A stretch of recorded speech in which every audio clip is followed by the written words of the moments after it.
sagot. Di ka pahihirapan pa akitin ang ligaw kahit ang kaya mong ipakailang ay isa. Huwag kang magkakamali na pag-isipan siya ng chick. Wala lang talagang kaso sa kanya kung mag-chick. Marunong maglada kahit wala sa itsura.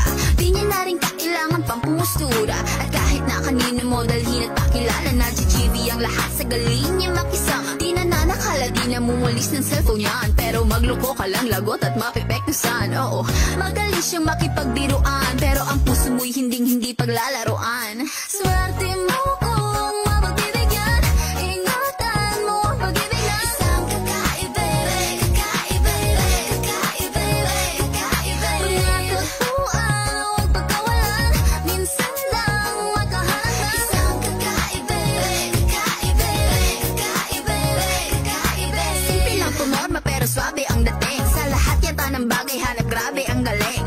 Chick na mahin hindi makabasag tinggahan, pero sa basketball tambak hindi ka papagbigyan.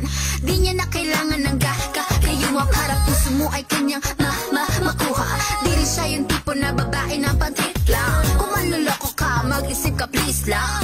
Ang ganda niya'y sapat para mapakanta ka ng sa'yo na ang lahat.